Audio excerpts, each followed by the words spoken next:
1 month ago, this rainforest did not exist. There were no leaves, no movement, no sound, just bare soil, a blank slate.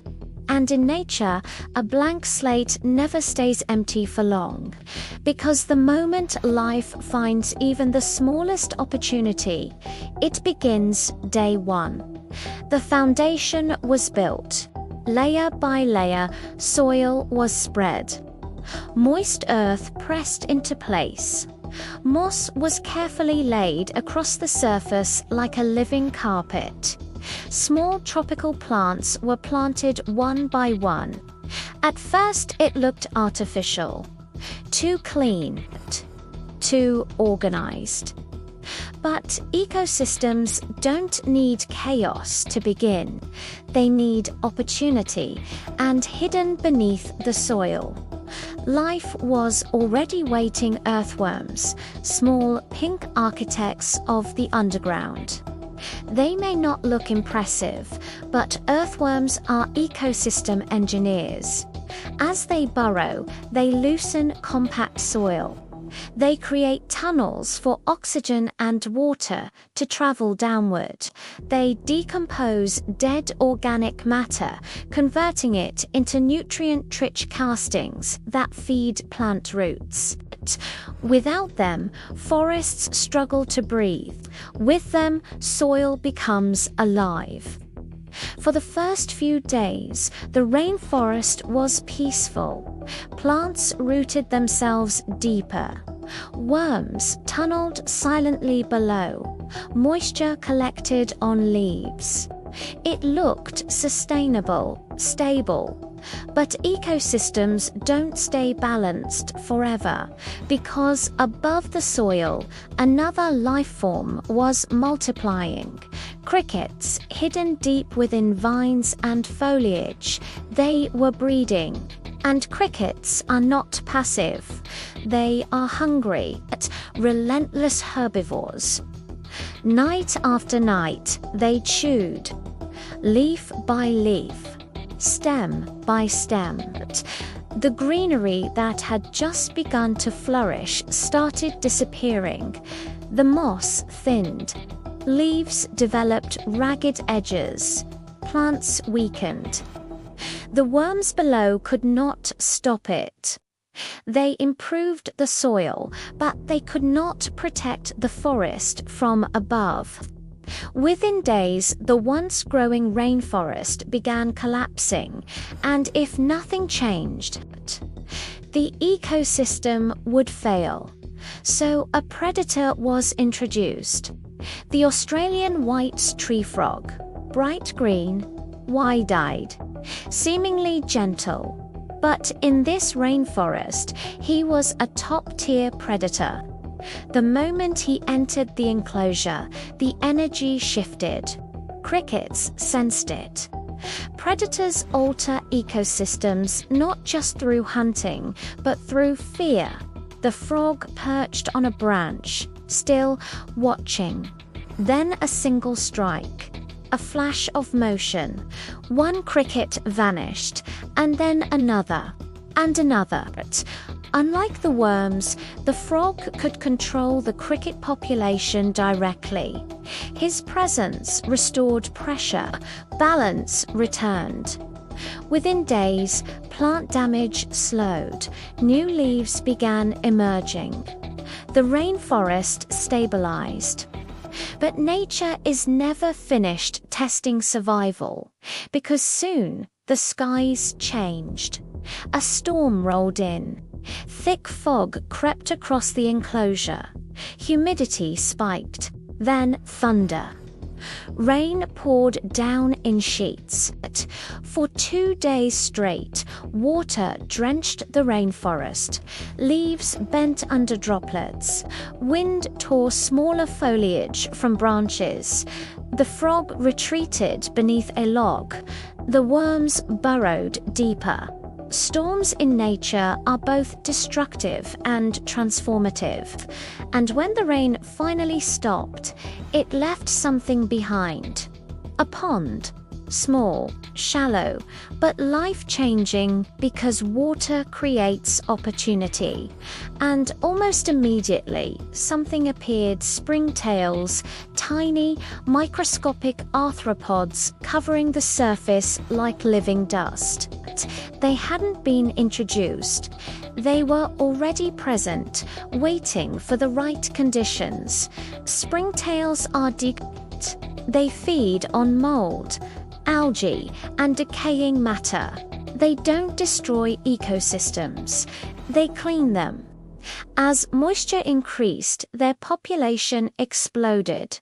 They crawled across logs, dotted the water's surface, helped prevent fungal overgrowth. In many ways, they strengthened the system. The rainforest entered a new phase, more complex, more layered, more alive. But complexity also invites instability, because beneath one of those logs, something else was multiplying. By day 14, a strange rustling sound had begun, subtle at first, then constant. When the log was lifted, the cause became clear. Mealworms. Unlike earthworms, these are beetle larvae, aggressive feeders, and unlike crickets, they don't just eat leaves. They consume decaying matter, roots, and organic debris at alarming rates. Their numbers were overwhelming. Within days, soil nutrients dropped. Plants weakened again. The frog hunted them, but mealworms breed rapidly, faster than one predator could control. By day 17, they were everywhere. The rainforest teetered once more. Balance was failing again. It needed another predator. Enter the green annals, 2 of them, small lizards. Fast, observant, cold-blooded hunters. The moment they entered the enclosure, they began assessing their predators. Annals are ambush predators. They perch and wait. They calculate distance, then explode forward. One perched on a vine. Another clung to bark. One even shifted from green to brown, blending perfectly into the wood. Camouflage is power, and it didn't take long. A mealworm moved too close. Strike, gone. Then another. Then another. Unlike the frog, the annals could climb. They could patrol higher branches. They could reach where the frog could not. Within days, mealworm numbers declined dramatically. The frog continued managing crickets. The annals dominated worms. Predator layering had formed. The ecosystem was no longer simple. It was structured. Worms aerated soil. Springtails cleaned debris. Crickets trimmed plants. Frog controlled crickets. Annals controlled worms. Everything connected. By day 23, the rainforest had entered stability again. To test predator efficiency, additional crickets were introduced. They didn't stand a chance. The annals locked onto movement instantly. In near darkness, one dashed forward so fast the camera barely captured it. Ambush, capture, silence. Predators were no longer reactive. They were dominant. The system had matured, and then something remarkable happened. Day 30. Morning light revealed transformation. Flowers had bloomed. Not just leaves flowers. Color had returned. Plant density increased. Moisture balanced. The pond remained. Springtails thrived without overwhelming. The frog rested on a branch full and content. The anoles moved confidently through foliage. Earthworms continued their silent work below. The rainforest was no longer an experiment. It was alive, self-regulating, dynamic, resilient, and it all began with nothing. Just soil. What this 30-day simulation revealed is something fundamental about ecosystems. They are not static.